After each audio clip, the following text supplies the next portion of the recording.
그 수가 많아 기록할 수도 없고 셀 수도 없었더라. 제사장들이 여호와의 언약궤를 그 초소로 메어 드렸으니 곧 본전 지성소 그룹들의 날개 아래라. 그룹들이 궤 초소 위에서 날개를 펴서 궤와 그 채를 덮었는데 그 채가 길어서 궤에서 나오므로 그 끝이 본전 앞에서 보이나 밖에서는 보이지 아니하며 그 궤가 오늘까지 그곳에 있으며 궤 안에는 두 돌판 외에 아무것도 없으니 이것은 이스라엘 자손이 애굽에서 나온 후 여호와께서 그들과 언약을 세우실 때에 모세가 호렙에서 그 안에 넣은 것이더라. 이때는 제사장들이 그 반열대로 하지 아니하고 스스로 정결하게 하고 성소에 있다가 나오매 노래하는 레위 사람 아삽과 헤만과 여두둔과 그의 아들들과 형제들이 다 세마포를 입고 제단 종쪽에 서서 재금과 비파와 수금을 잡고 또 나팔 부는 제사장 120명이 함께 서 있다가 13절 14절 함께 읽습니다. 나팔 부는 자와 노래하는 자들이 일제히 소리를 내어 여호와를 찬송하며 감사하는데 나팔 불고 재금 치고 모든 악기를 울리며 소리를 높여 여호와를 찬송하여 이르되 선하시도다 그의 자비하심이 영원히 있도다 하매 그때 여호와의 전에 구름이 가득한지라. 제사장들이 그 구름으로 말미암아 능히 서서 섬기지 못하였으니 이는 여호와의 영광이 하나님의 전에 가득함이었더라. 아멘. 역대상이 다윗 왕을 집중적으로 조명하고 있다면 역대하는 이 솔로몬 왕을 집중적으로 조명하고 있습니다. 이 솔로몬의 이야기는 역대하 1장부터 9장까지 나오고 있습니다. 그런데 솔로몬의 인생을 평가하는 역대하가 솔로몬의 무엇을 집중적으로 다루고 있는지를 유심히 보셨으면 합니다. 역대하 1장에서는 솔로몬이 왕으로 즉위하면서 기본에 있는 하나님의 성막에서 일천번제를 드리는 이야기로 시작합니다. 솔로몬이 예배를 자신의 통치의 첫 출발점으로 삼았다는 이야기로 역대하가 시작되죠. 2장부터 나오는 이야기는 성전을 건축하는 이야기입니다. 그런데 성전을 건축하는 이야기가 2장부터 시작해서 이제 7장까지 등장합니다.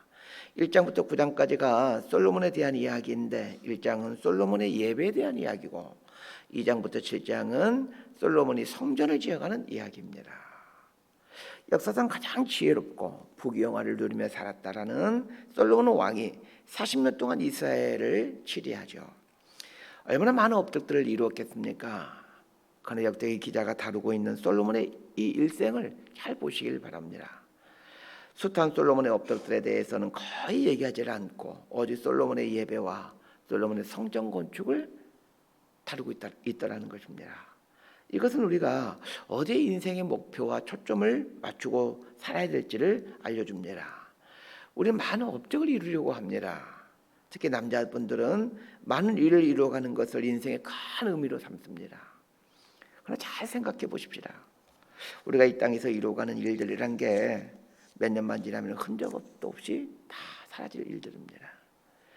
역대하는 솔로몬의 인생을 평가하면서 대부분을 성전 건축에 할애하고 있습니다. 그것은 성전이 갖는 의미가 아주 중요하기 때문에 그렇습니다. 성전을 건축하였다라는 말은 성전 중심의 삶, 달리 바꿔 말하면 하나님 중심의 삶을 살았다라는 것을 말해줍니다. 많은 것을 이루려고 하지 마십시오. 하나님 중심의 삶을 살아가는 것을 목표로 삼으십시오. 자, 1절에서 5절까지 말씀 함께 보도록 하겠습니다. 시작. 솔로몬이 여호와의 전을 위하여 만드는 모든 일을 마친지라. 이에 솔로몬이 그의 아버지 다윗이 드린 은과 금과 모든 기구를 가져다가 하나님의 전 곳간에 두었더라. 이에 솔로몬이 여호와의 언약궤를 다윗성 곧 시온에서부터 메어 올리고자 하여 이스라엘 장로들과 모든 지파의 우두머리 곧 이스라엘 자손의 족장들을 다 예루살렘으로 소집하니 7째 달 절기에 이스라엘 모든 사람이 다윗에게로 모이고 이스라엘 장로들이 이름에 레위 사람들이 궤를 매니라. 궤와 해막과 장막 안에 모든 거룩한 기구를 메고 올라가되 레위인 제사장들이 그것들을 메고 올라가매. 솔로몬이 7년에 걸쳐서 성전을 짓습니다. 오늘 본문은 성전을 다 짓고 나서 하나님의 언약궤를 지성소 안으로 안치시키는 과정을 말해주고 있습니다. 성전 건축을 했다고 성전이 다 지어진 게 아닙니다. 성전이 성전되기 위해서는 하나님의 말씀을 담고 있는 언약궤가 성전 안으로 들어와야 합니다.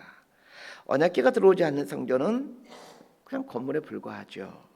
교회가 교회되기 위해서는 교회 안에 하나님의 말씀이 있어야 합니다. 말씀이 선포되고 그 선포된 말씀을 붙들고 말씀을 살아내기 위해 씨름하는 성도들이 있을 때 그제서 비로소 교회가 되는 겁니다. 솔로몬은 성전을 다 지은 후에 성전의 핵심이라 할 수 있는 언약궤를 성전 안으로 안치시킵니다. 이 하나님의 언약궤는 그동안 다윗성에 있었습니다. 다윗성에 있던 하나님의 언약궤를 성전으로 안치시키는 이 과정을 깊이 한번 묵상해 봅시다. 다윗성에 있었던 언약궤를 성전으로 옮기는데 누가 어떻게 옮기고 있는지를 봅시다. 4절에 보니까 이스라엘 장로들이 이름에 레위 사람들이 궤를 매니라 이렇게 말하고 있습니다. 이스라엘 장로들이 다 모이게 되자 레위인들이 이제 언약궤를 매기 시작합니다. 이스라엘 장로들이란 이스라엘 백성들을 대표하는 사람들입니다. 장로들이 다 모였다라는 말은 모든 이스라엘 백성들이 다 모였다라는 뜻입니다. 자, 이거는 뭘 말해주는 것입니까? 모든 이스라엘 백성들이 하나님의 언약궤를 매야 된다라는 것을 말해줍니다. 자, 언약궤를 맨다라는 말을 생각해 봅시다. 언약궤를 메고 성전에 올라간다라는 말을 생각해 보면 이게 신앙생활이구나라는 것을 알게 됩니다. 시편 120편부터 134편까지의 부제목이 성전에 올라가는 노래입니다. 우리 몇 주 전에 배웠던 말씀들이었죠. 왜 성전은 올라가야 하는 것일까요? 올라간다라는 말은 단순히 낮은 곳에서 높은 곳으로 장소의 이동을 말하지 않습니다. 올라간다라는 말은 하나님께로 점점 가까이 나아간다, 이런 말입니다. 이런 의미를 갖고 5절 말씀을 보십시오. 궤와 해막과 장막 안에 모든 거룩한 기구를 메고 올라가되 이렇게 말하고 있습니다. 하나님께 점점 가까이 가는데 무엇을 메고 올라갑니까? 언약궤입니다. 이 언약궤를 메고 간다라는 말은 하나님의 말씀을 메고 간다라는 말입니다. 자, 우리가 하나님께 점점 가까이 나아갈 수 있는 방법이 있습니다. 하나님의 말씀을 메고 살아가는 것입니다. 신앙생활이란 하나님께 올라가는 삶을 사는 겁니다. 하나님께 올라가기 위해서는 말씀을 매야만 합니다. 다윗 왕이 하나님의 언약궤를 예루살렘으로 안치시키려 언약궤를 옮기는 중에 그 웃사란 제사장이 죽는 참사가 있었습니다. 역대상 13장 5절에서 8절에 보면 이 이야기가 기록되어 있는데 제가 읽어드릴게요. 이에 다윗이 애굽의 시올 시내에서부터 하마도기까지 온 이스라엘을 불러 모으고 기란여라림에서부터 하나님의 궤를 메우고자 할새 다윗이 온 이스라엘을 거느리고 바알라 곤주다에 속한 기란여라림에 올라가서 여호와 하나님의 궤를 메우려 하니 이는 여호와께서 두 그룹 사이에 계심으로 그러한 이름을 일컬음을 받았더라. 하나님의 궤를 새 수레에 싣고 아비나답의 집에서 나오는데 우사와 아이오는 수레를 몰며 다윗과 이스라엘 온 무리는 하나님 앞에서 힘을 다하여 뛰놀며 노래하며 수금과 비파와 소고와 재금과 나팔로 연주하니라. 다윗 왕도 언약궤를 예루살렘으로 안치시키려 할 때 모든 이스라엘 백성들을 다 불러 모았습니다. 애굽 변방에 사는 사람들까지 다 불러 모아 이 언약궤 안치식에 동참시키죠. 이스라엘 백성들이라면 하나님 말씀을 중심으로 두고 살아야 된다라는 것을 다윗 왕은 잘 알고 있었기에 이런 조치를 취했던 것입니다. 그런데 아까 인용해드린 역대상 13장 5절에서 8절을 보면 이상한 점 한 가지를 발견하게 됩니다. 분명히 언약궤를 메어오고자 할세라는 말이 두 번이나 반복되어 나오고 있습니다. 5절에 보니까 하나님의 궤를 메어오고자 할세, 또 역대상 말씀 6절에 보니까 여호와 하나님의 궤를 메어오려고 하니, 이렇게 두 번이나 반복해서 언약궤를 메어오려고 했다라는 것입니다. 그런데 어찌된 영문인지 아비나답의 집에서 언약궤를 메고 나오려고 할 때 사람이 메고 나오는 것이 아니라 수레에 싣고 오게 됩니다. 분명히 메고 올라오려고 했는데 결국은 수레에 싣고 오게 되었다라고 말하고 있습니다. 그러다가 역대상 13장 9절과 10절에 보면 이런 일이 발생합니다. 제가 그 부분을 읽어드릴게요. 기돈의 타작마당에 이르러서는 소들이 뛰므로 웃사가 손을 펴서 궤를 붙들었더니 웃사가 손을 펴서 궤를 붙들므로 말미암아 여호와께서 진노하사 치심에 그가 거기 하나님 앞에서 죽으니라. 수레 언약궤를 싣고 오는데 무슨 일인지는 모르지만 소가 뜁니다. 그러자 웃사가 언약궤가 떨릴 것 같아서 언약궤를 붙들게 되었고 웃사가 그 자리에서 즉사합니다. 웃사의 죽음은 언약궤를 메고 간다라는 것의 중요성을 말해줍니다. 언약궤는 수레에 싣고 가는 것이 아닙니다. 반드시 사람의 어깨에 메고 가야 합니다. 수레에 싣고 가면 편하겠죠. 그 언약궤는 편하게 갖고 가는 것이 아닙니다. 힘들더라도 어깨에 메고 가는 겁니다. 하나님의 말씀은 메고 가야 하는 것입니다. 저는 오늘 여러분들이 오늘 하루 이 메고 간다라는 말의 의미를 깊이 묵상하며 오늘 하루를 살아갔으면 합니다. 오늘 보면 5절에 보니까 괴와 해막과 장막 안의 모든 거룩한 기구를 메고 올라가되 이렇게 나와 있습니다. 모세 시대에 맞는 성막의 기구들이 언약궤와 함께 있었는데 솔로몬은 그 해막의 기구들도 메고 가도록 했습니다. 왜 솔로몬은 언약궤를 비롯해서 모든 성막의 기구들을 메고 가도록 했을까? 깊이 묵상해야 될 부분입니다. 여러분 각자가 내가 메고 가야 되는 언약궤와 성막 기구가 무엇인지 곰곰이 생각해 봤으면 합니다. 성도들이 언약궤를 메고 성막 기구들을 메고 갈 때 그때 비로소 온전한 성전이 되어갑니다. 자, 6절에서 10절까지 말씀 함께 봅시다. 시작. 솔로몬 왕과 그 앞에 모인 모든 이스라엘 회중이 궤 앞에서 양과 소로 제사를 드렸으니 그 수가 많아 기록할 수도 없고 셀 수도 없었더라. 제사장들이 여호와의 언약궤를 그 초소로 메어 드렸으니 곧 본전 지성도 그룹들의 날개 아래라. 그룹들이 다 궤 초소 위에서 날개를 펴서 궤와 끝을 덮었는데 끝체가 길어서 궤에서 나오므로 그 끝이 본전 앞에서 보이나 밖에서는 보이지 아니하며 그 궤가 오늘까지 그곳에 있으며 궤 안에는 두 돌판 외에 아무것도 없으니 이것은 이스라엘 자손이 애굽에서 나온 후 여호와께서 그들과 언약을 세우실 때에 모세가 호렙에서 그 안에 넣은 것이더라. 온 백성을 대표하는 레위인들이 언약궤와 성막 기구를 메고 성전 안으로 들어옵니다. 이때 이스라엘 모든 회중들이 한 것이 있습니다. 양과 소로 제사를 드리는 겁니다. 6절 하반절에 보니까 양과 소로 제사를 드렸으니 그 수가 많아 기록할 수도 없고 셀 수도 없었더라. 이렇게 말하고 있습니다. 모든 이스라엘 백성들이 양과 소를 드렸다는 말은 자기 자신을 드렸다라는 말입니다. 각각의 성도는 성전입니다. 성도에게 자기 희생, 자기 헌신이 수반될 때 성전이 되어갑니다. 교회가 교회되기 위해서는 성도들의 자기 희생, 자기 헌신이 있어야 합니다. 그리스도인들의 자기 헌신, 자기 희생이 없이는 온전한 교회가 될 수 없습니다. 교회는 자기 부인과 자기 희생의 공동체입니다.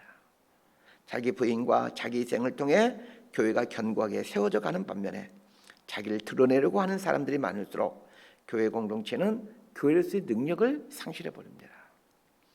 여기서 우리는 사람을 세워간다라는 것과 사람을 드러내게 하는 것의 분별을 할 줄 알아야 합니다. 교회는 사람을 세워가야 합니다.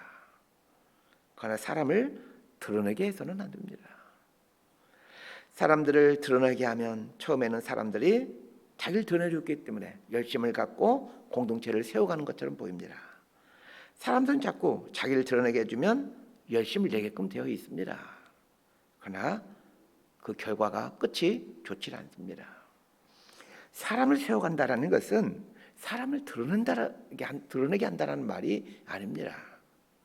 성숙한 그리스도인으로 성장시켜 간다라는 말입니다. 자, 우리 11절에서 14절까지 말씀 함께 봅시다. 시작. 이때에는 제사장들이 그 반열대로 하지 아니하고 스스로 정결하게 하고 성소에 있다가 나오매 로리아는 레위 사람 아삽과 헤만과 여두둔과 그의 아들들과 형제들이 다 세마포를 입고 제단 동쪽에 서서 재금과 비파와 수금을 잡고 또 나팔 부는 제사장 120명이 함께 서 있다가 나팔 부는 자와 노래하는 자들이 일제히 소리를 내어 여호와를 찬송하며 감사하는데 나팔 불고 재금 치고 모든 악기를 울리며 소리를 높여 여호와를 찬송하여 이르되 선하시도다 그의 자비하심이 영원히 있도다 하매 그때 여호와의 전에 구름이 가득한지라 제사장들이 그 구름으로 말미암아 능히 서서 섬기지 못하였으니 이는 여호와의 영광이 하나님의 전에 가득함이었더라. 하나님의 언약궤가 성전 안에 안치될 때 제사장들과 찬양대가 찬양을 합니다.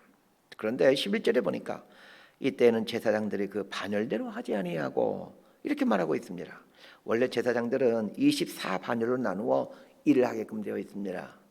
쉽게 말하면 1반열에 속한 사람이 1일에 일을 하고 2반열에 속한 사람이 2일에 일을 하고 이런 식으로 돌아가면서 일을 하게 되어져 있었죠. 그런데 하나님의 언약궤가 성전에 안치되는 역사적인 날에는 제사장들이 반열대로 일하지 않고 모든 제사장들이 일하도록 했습니다. 자, 이거는 뭘 말하는 것일까요? 저는 이것을 이렇게 해석하고 싶습니다. 언약궤가 안치되는 날은 아주 역사적인 날인데 만약 그날 그 역사적인 날에 해당되는 그 어떤 반열이 안치식의 행사를 주관하고 맡았다라면 아마 그 사람들은 이렇게 생각할지도 모르겠습니다. 그 언약궤가 성전에 안치되는 그 역사적인 날에 그 행사를 주관하는 일을 내가 했다. 우리 반열이 했다. 이렇게 말할지도 모르겠습니다. 그래서 솔로몬은 모든 제사장들이 다 참석해서 어느 누구도 하나님의 영광 외에는 드러난 일이 없도록 조치를 취한 것입니다. 그래서 13절과 14절을 보면 오직 성전 안에 무엇만이 가득했다라고 나와 있습니까? 하나님의 영광을 의미하는 구름이 가득하여 하나님의 영광이 성전에 가득하였다. 이렇게 말하고 있습니다. 성전이란 이런 곳입니다. 사람의 영광이 드러나지 아니하고 하나님의 영광이 드러나는 곳입니다. 말씀 정리합니다. 성전이 무엇인지를 알아야 합니다. 그리고 우리 삶이 성전을 이루며 산다라는 것이 무엇인지를 알았으면 합니다. 성전의 핵심은 하나님의 말씀입니다. 우리의 삶이 성전, 교회를 이루도록 하기 위해서는 하나님의 말씀을 어깨에 메고 가는 삶을 살아야 합니다. 하나님의 말씀을 메고 갈 때에 우리는 하나님의 영광과 임재 속으로 점점 더 가까이 나아가는 것입니다. 또 하나 기억해야 될 것은 교회를 이루어간다는 것, 성전을 이루어간다는 것은 자기를 드러내지 아니하고 자기 희생, 자기 부인, 자기 헌신의 삶을 사는 것입니다. 성도들이 자기 희생, 자기 부인, 자기 헌신의 삶을 살 때야 비로소 그 공동체는 교회가 되어갑니다. 결국 하나님의 말씀을 어깨에 메고 자기 희생과 자기 부인의 삶을 살아갈 때 하나님의 영광이 가득한 성전의 삶을 살게 되는 겁니다. 솔로몬이 하나님으로부터 그 많은 복을 누리며 살 수 있었던 이유가 무엇일까 생각해 봅니다. 성전을 지었기 때문이 아니라 이 성전을 지어간다는 것의 의미를 알고 그렇게 살려고 하였기 때문 아니겠습니까? 예배당 건물을 짓는 것이 중요한 것이 아니라 성전을 이루며 사는 것이 중요합니다. 저와 여러분의 인생이 성전을 이루며 살면 우리는 올라가는 삶을 살게 됩니다.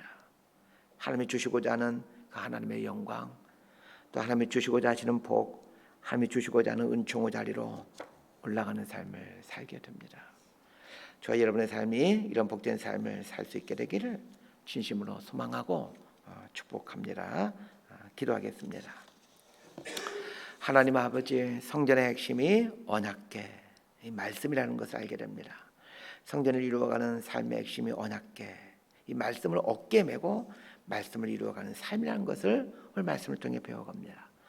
성전을 이루어가는 또 하나의 삶이 자기 희생, 자기 부인, 자기 헌신한 것을 배웁니다. 나를 감추고 하나님을 드러내며 살게 될 때 비로소 우리 삶이 하나님의 영광이 가득한 성전의 삶을 살아가게 된다는 것을 알게 됩니다. 우리 삶이 참된 성전을 이루어가는 하나님의 영광을 드러내며 하나님의 영광 속에 참여해가는 복된 삶이 될 수 있도록 은혜를 내려 주옵소서. 예수님 이름으로 기도드리옵나이다. 아멘. 기도합니다.